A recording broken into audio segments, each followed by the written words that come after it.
अच्छा जी, सैलरी के चैप्टर में बस एग्जाम्पशंस में 3 टॉपिक रह गए जो हमने पढ़ने थे। तो उसको करके आज कंप्लीट करते हैं सैलरी का टॉपिक। फिर हम इसकी न्यूमेरिक प्रैक्टिस करके देखेंगे। अच्छा जी, सो इसमें जो 3 टॉपिक्स रह गए थे, 7, 8, 9, आई थिंक इससे पीछे हम वर्कर्स पार्टिसिपेशन फंड तक हम कर चुके हैं। So let's talk about salary income of seafarer. Salary income of seafarer ये बेसिकली जो बहरी जहाज के ऊपर जॉब कर रहे होते हैं लोग, मर्चेंट नेवी के लोग हैं। सो ये जिन जो क्रू है, अमला है, जो जिसकी जिंदगी ही बहरी जहाज में गुजर जाती है, कभी कभार बीच में छुट्टी मिलती है तो घर आ जाते हैं। तो अब इनका तो जो मेन टाइम है वो तो समंदर में गुजर जाता है। तो अब इनके लिए कुछ टैक्स लॉ में स्पेसिफिक प्रोविजन बताई गई है, क्योंकि अब इनकी इनकम को कैसे टैक्स करना है, सैलरी को कैसे टैक्स करना है। सो टैक्स लॉ ने बताया जी, salary income shall be exempt if Pakistani seafarer is on. Pakistani seafarer मतलब पाकिस्तान का शहरी हो, सिटीजन हो, और फिर वो किसी बहरी जहाज पे हो, सी फारर से मुराद ये है। और वो किस बहरी जहाज के ऊपर हो, यहाँ पे आपको एक चीज ही मालूम होना चाहिए कि बिल्कुल वैसे ही जैसे आप कोई व्हीकल परचेज करते हो ना, तो उसको जाके रजिस्टर करवाते हो। तो रजिस्टर करवाते हैं आप किसी ना किसी एक्साइज ऑफिस में, जो किसी शहर का होता है या डिस्ट्रिक्ट का होता है। ठीक है ना। जैसे पंजाब के अंदर जितने सिटीज हैं, आपने फर्स्ट के लाहौर में रजिस्टर करवा ली अपनी गाड़ी, अगर इस्लामाबाद में है तो इस्लामाबाद में करवा ली। बिल्कुल इसी तरह जो शिप है वो भी किसी ना किसी, ज़ाहिर है वो सिटी तो नहीं होगा, वो रजिस्टर होगा किसी ना किसी कंट्री में। सो किसी ना किसी मुल्क में वो शिप जो है वो रजिस्टर्ड होगा। तो जो शिप रजिस्टर होता है पाकिस्तान में, उसको बोलते हैं पाकिस्तान फ्लैग वेसल। यानी कि ये वो शिप है जो कि पाकिस्तान में रजिस्टर हुआ है। ठीक है। तो ये टर्म चूंकि यहाँ पे यूज होनी है, इसलिए मैंने इसको पहले से एक्सप्लेन कर दिया। So salary income shall be exempt if Pakistani seafarer is on Pakistan flag vessel. तो अगर वो जो पाकिस्तानी सी फारर है, या तो वो पाकिस्तान फ्लैग वेसल भी होगा, यानी किसी ऐसे शिप को के ऊपर होगा जो कि पाकिस्तान में रजिस्टर्ड है, फॉर 183 डेज और मोर ऑन द वेसल। और अगर वो उस शिप के ऊपर 183 दिन या इससे ज्यादा रहता है, तो फिर उसकी जो सैलरी इनकम है वो क्या होगी, एग्जाम फ्रॉम टैक्स। यानी इस बंदे ने अपनी सैलरी इनकम के ऊपर कोई टैक्स अदा नहीं करना, अगर वो 183 दिन या इससे ज्यादा पाकिस्तान फ्लैग वेसल पे रहता है। यानी आधे साल से ज्यादा वो बहरी जहाज के ऊपर ही है, वो खुश्की पे है ही नहीं। तो इसका मतलब ये है कि उसकी सैलरी को टैक्स लॉ कहते हैं जी, वो एग्जाम फ्रॉम टैक्स होगी। लेकिन अगर वो फॉरेन वेसल है, फॉरेन वेसल अब क्या होगा, वो इसी का एंटोनिम है। यानी अगर आप रजिस्टर करवाते हैं पाकिस्तान या other than other than Pakistan, कहीं और वो शिप रजिस्टर हुआ है, तो फिर हम उसको क्या बोलेंगे, उसको हम बोलेंगे फॉरेन वेसल। ठीक है। सो फॉरेन वेसल और पाकिस्तान फ्लैग वेसल, ये आपको डिफरेंस समझ आ गया। सो फॉरेन वेसल के ऊपर अगर वो है, तो फिर 183 डेज की जैसे यहाँ पे एक कंडीशन थी, वो अब यहाँ पे अप्लाई नहीं होगी। नंबर ऑफ डेज का इससे ताल्लुक नहीं है, बल्कि किस चीज से ताल्लुक है, following conditions are required to be fulfilled for exemption. Number 1, income remitted to Pakistan. Remitted का मतलब ये है कि आपने पाकिस्तान में भेजे हैं पैसे थ्रू नॉर्मल बैंकिंग चैनल, और वो पैसे आपने भेजे हैं बैंकिंग चैनल से with in 2 months of relevant tax year. और जो भी जिस टैक्स ईयर में आपने इनकम कमाई थी, उसके खत्म होने के 2 महीने के अंदर अंदर मैक्सिमम टाइम जो है वो क्या है, कि अगर आप फॉरेन वेसल के ऊपर हो, तो फिर आपने जो भी इनकम है वो पाकिस्तान भेज देनी है, और वो भेजनी है आपने बैंकिंग चैनल से। और जिस टैक्स ईयर की वो इनकम है, उसके खत्म होने के 2 महीने, ये मैक्सिमम टाइम है, 2 मंथ्स। ठीक है। तो अगर आपका टैक्स ईयर खत्म हो रहा है जून 2022 में, तो 30 जून 2022 के बाद 2 महीने जुलाई और अगस्त, यानी 31 अगस्त 2022, ये मैक्सिमम टाइम से मुराद ये है कि आपने जितनी भी इनकम कमाई है इस पीरियड में, सैलरी इनकम जो कमाई है, वो पाकिस्तान भेजने के लिए आपके पास मैक्सिमम टाइम ये है कि आप 31 अगस्त तक पाकिस्तान भेज देंगे थ्रू नॉर्मल बैंकिंग चैनल, तो फिर आपकी जो सैलरी इनकम है वो एग्जाम फ्रॉम टैक्स हो जाएगी। ठीक है। तो I think it's simple provision. ये दो डिफरेंट प्रोविजन हैं, एक पाकिस्तान फ्लैग वेसल के लिए और एक फॉरेन वेसल के लिए। Okay, next is allowances to persons working outside Pakistan. बहुत ही इजी, ये भी एग्जाम्पशन है। Allowances to persons working outside Pakistan, allowance from government of Pakistan to a citizen of Pakistan for rendering services outside Pakistan. So कोई भी ऐसा अलाउंस जो कि हुकूमत पाकिस्तान दे रही हो किसी भी पाकिस्तानी शहरी को, इसलिए कि वो सर्विसेज पाकिस्तान से बाहर परफॉर्म कर रहा है। तो अगर उसकी कोई जॉब, कोई सर्विस बाहर है और उसकी बाहर जॉब होने की वजह से उसको कोई अलाउंस मिलता है, तो वो अलाउंस एग्जाम फ्रॉम टैक्स होगा। बस सिंपल, बहुत ही सिंपल और सादा प्रोविजन है कि अगर हुकूमत पाकिस्तान की तरफ से कोई अलाउंस मिल रहा है इस वजह से कि कोई बंदा पाकिस्तान से बाहर जॉब कर रहा है, सर्विसेज परफॉर्म कर रहा है, तो फिर उसकी वो जो अलाउंस उसको मिल रहा है that will be exam from tax. Okay, next last one is full time teacher और रिसर्चर। ये थोड़ा सा कॉम्प्लिकेटेड है। यहाँ तक किसी का कुछ सवाल अगर है तो वो मैं पहले पूछ लेता हूँ जरा। अभी तक कोई मसला तो नहीं आया ना भाई? अगर किसी को प्रॉब्लम हो तो आपको पता है बहुत इजीली आपने क्या करना है, फौरन चैट में क्वेश्चन भेज देना है या अपना माइक अनम्यूट करके क्वेश्चन कर लेना है। अदरवाइज आई एम एज्यूमिंग के सब ठीक चल रहा है। ठीक है, चलें, माशाल्लाह, जबरदस्त। अच्छा, next is full time teacher और रिसर्चर। फुल टाइम टीचर और रिसर्चर को भी कुछ एग्जामेशन दी जा रही है। और वो क्या एग्जामेशन दी जा रही है जी? वो एग्जामेशन ये है कि tax payable in salary shall be reduced by 25% if following conditions are fulfilled। कि सैलरी की इनकम पे जो भी टैक्स बनता है उसको 25% से रिड्यूस कर दिया जाएगा। यानी अगर उसकी सैलरी की इनकम पे टैक्स बनता है 100 रुपये, तो उस 100 रुपये को 25% से रिड्यूस करेंगे, तो इसका मतलब 25 रुपये रिड्यूस कर देंगे। तो अगर मैं इसको सिर्फ अब फिगर समझने के लिए यहाँ पर लिखूं, तो full time teacher researcher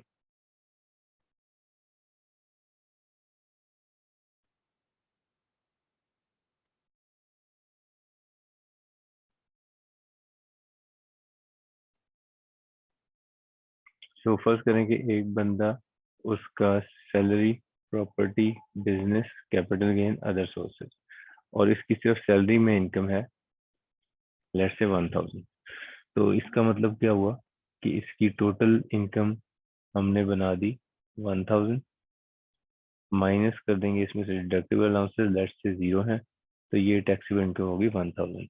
this is taxable income. तो अभी स्लैब रेट की कॉम्प्लिकेशन से बचने के लिए, क्योंकि मैंने एक पॉइंट अभी समझना है, तो उस पॉइंट तक पहुंच रहा हूँ मैं, कि लेट से मैं कहता हूँ कि मेरा जो रेट ऑफ टैक्स है वो 10% है, तो इसका मतलब मेरा जो टैक्स इम्पोज हुआ, टैक्स इम्पोज, वो सिंपली कितना हो गया, जब मैं 10% से इसको मल्टीप्लाई कर दूंगा तो इट विल बी 100। और अगर ये बंदा जिसकी मैं टैक्सेशन बना रहा हूँ, अगर ये फुल टाइम टीचर और रिसर्चर है, वो क्या होता है वो भी डिफाइन हुआ है, अभी आगे आ जाएगा कि वो कौन होता है फुल टाइम टीचर और रिसर्चर। तो इसका जो टैक्स इम्पोज हमने कैलकुलेट किया, इसका हम कैलकुलेट करेंगे 25%, जो कि कितना आ जाता है 25, और इसमें से 25 को फिर क्या कर देना है माइनस, तो आंसर क्या आ जाएगा 75। तो अब 75 बेसिकली वो अमाउंट है जिसमें टैक्स अदा करना है। अब जरा हम रियल फिगर के साथ अगर इसी को कैलकुलेट करें, अब आपने अगर ये आसान कैलकुलेशन समझ लिए तो अब रियल फिगर के साथ भी कर सकते हैं। लेट्स से एक बंदा है जिसकी सैलरी इनकम लेट्स से हम अज्यूम कर लेते हैं 18,10,000 है, और इसकी कोई और इनकम नहीं है किसी और हेड ऑफ इनकम में, तो टोटल इनकम भी कितनी लिखेंगे हम 18,10,000। डिडक्टिबल अलाउंस में 0 एज्यूम कर लेता हूँ, तो टैक्सेबल इनकम कितनी होगी 18,10,000। अब मैं क्या करूँगा, अब मुझे rate of tax find out करना है, और चूंकि मुझे यहाँ पे पहले देखना होता है कि इसका 75% कितना बनता है, तो मैं अगर इसका 75% बनाऊंगा तो दैट विल बी, एक सेकेंड में अगर अपना कैलकुलेटर यहाँ से ओपन कर लूँ।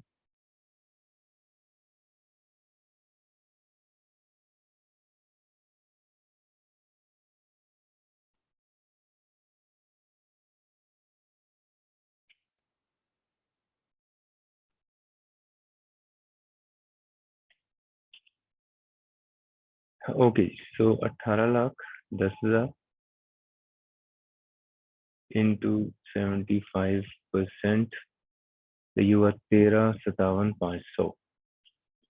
तो ये कितना आ गया जी, 13,57,500।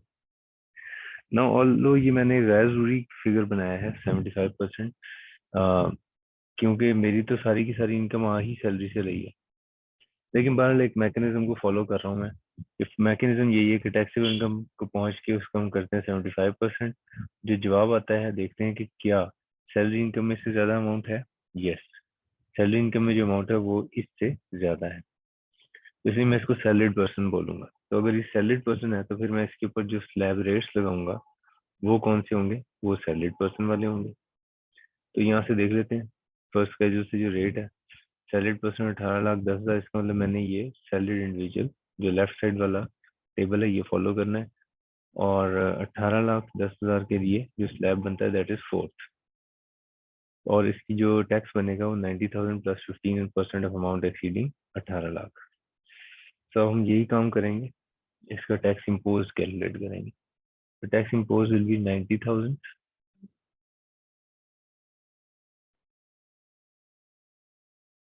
Plus 15% of amount exceeding 18 lakh, कितनी है जी 10,000। तो 10,000 का साथ में हम बना लेते हैं 15%। तो अगर मैं 10,000 का 15% बनाता हूँ तो 1,500 बन गया जी। तो 1,500 इज द अमाउंट जो कि मैं यहाँ पे लिखूंगा 1,500। ठीक हो गया। तो ये हो गया 91,500।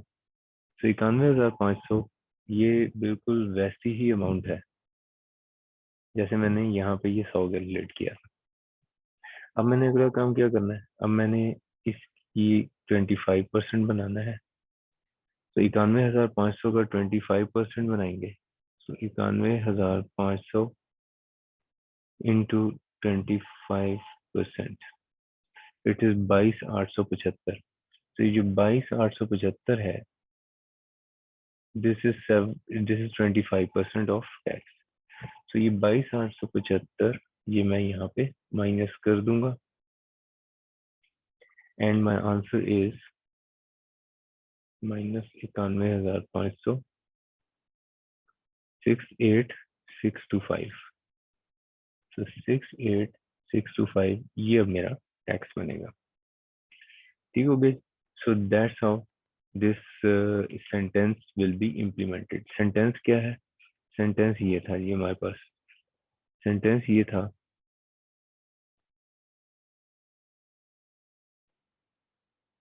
दोबारा से मैं जा रहा हूँ उसी स्लाइड के ऊपर, tax on salary, sorry, full time teacher researcher, और वहां पे सेंटेंस ये लिखा हुआ था, tax payable in salary shall be reduced by 25%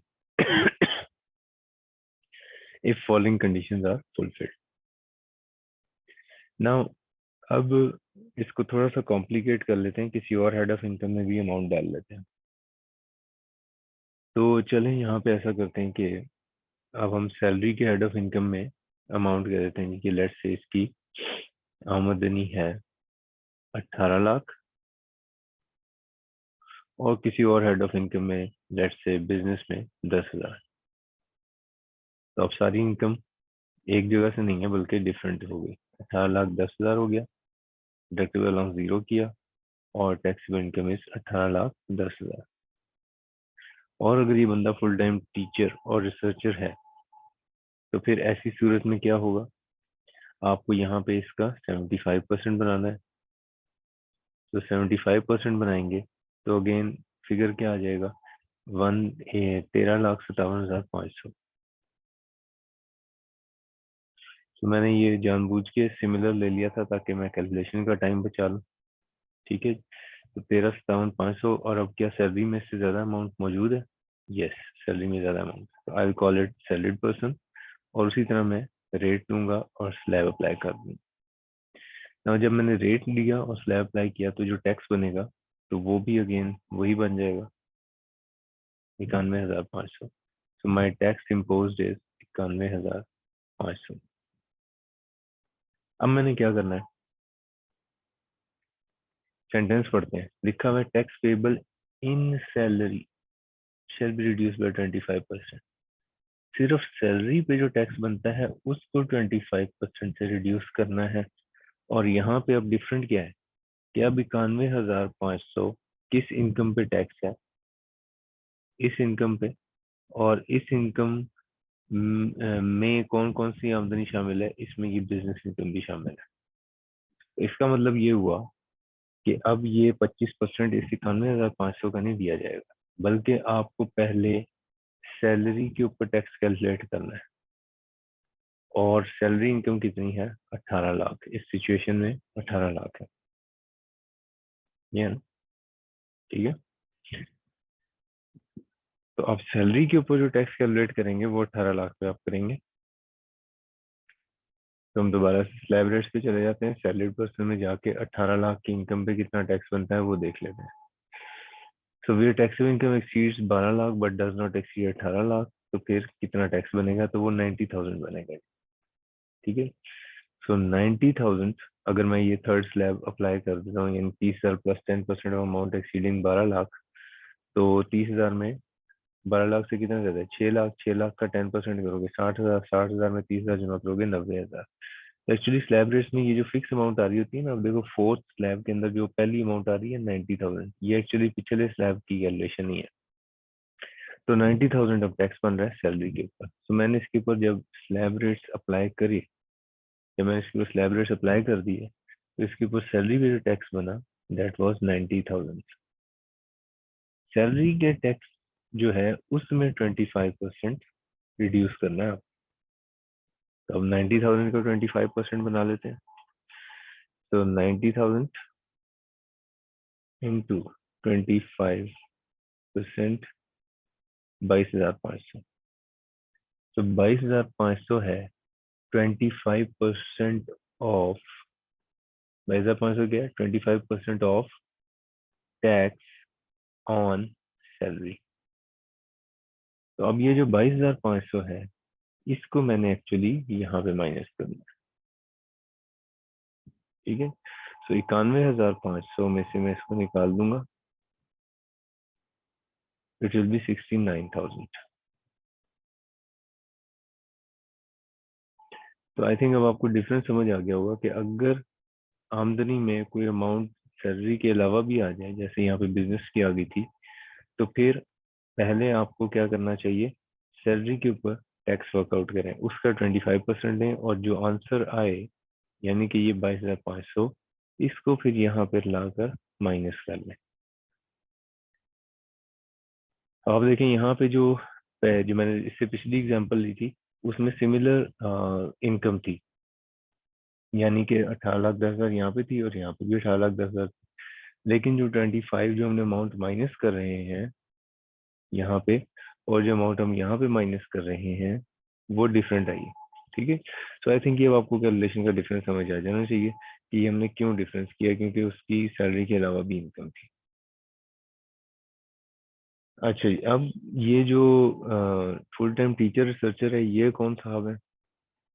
the individual is full time teacher और researcher in non profit education research institution duly recognized by a higher education commission, board of education, university recognized by HEC.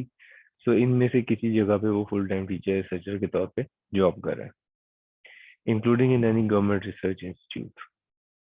सो अगर वो इनमें से कहीं पे भी job कर रहा है तो फिर वो फुल टाइम टीचर रिसर्चर की डेफिनेशन में पूरा उतर गया, और फिर उसको ये एक एग्जेम्पशन हासिल हो जाएगी, उसकी सैलरी का टैक्स को 25% से रिड्यूस किया जाएगा। नाउ आगे ये इस एग्जाम्पशन की एक एक्सेप्शन है, यानी किन टीचर और रिसर्चर्स पे ये अप्लाई नहीं होगा। above shall not apply to teacher of medical profession, यानी एक बंदा डॉक्टर है और वो प्रोफेसर भी है।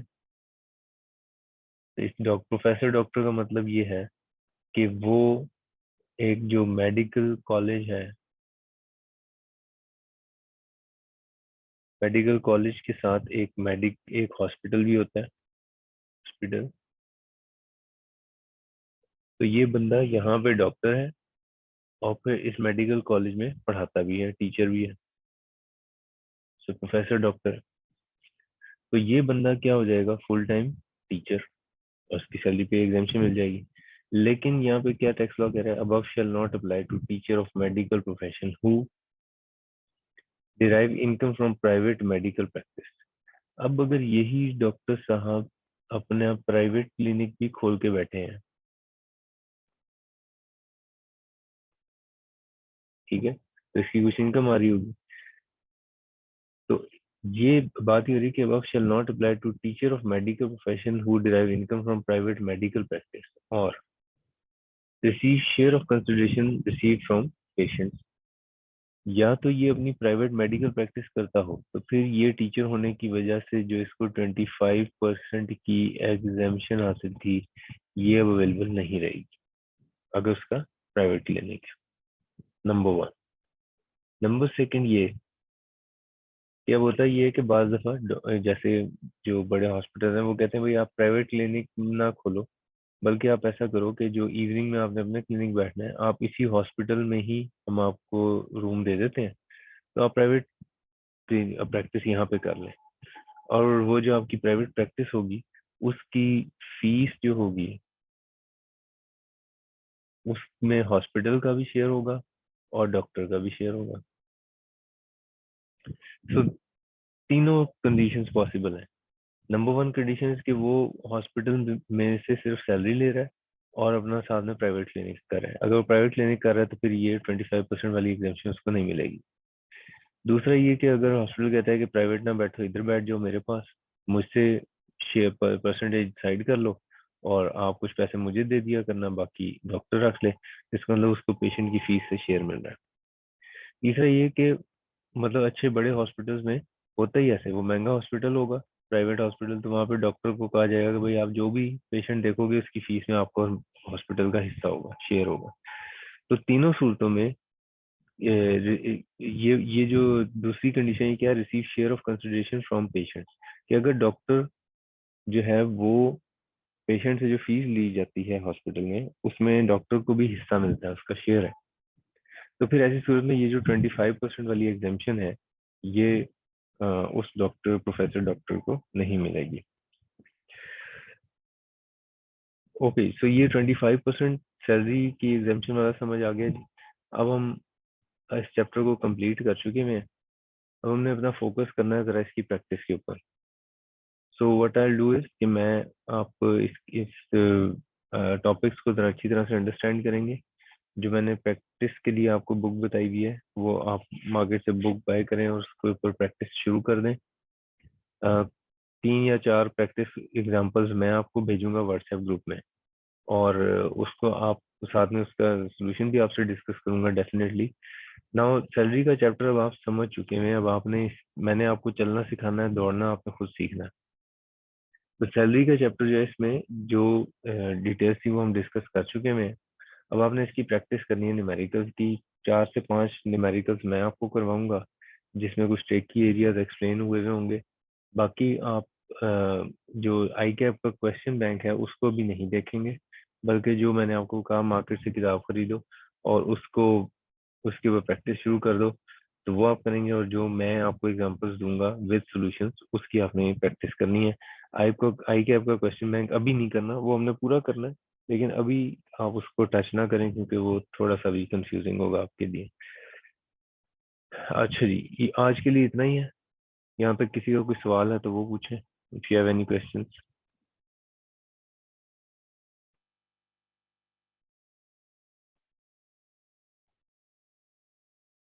चलिए, जबरदस्त हो गया जी, थैंक यू वेरी मच।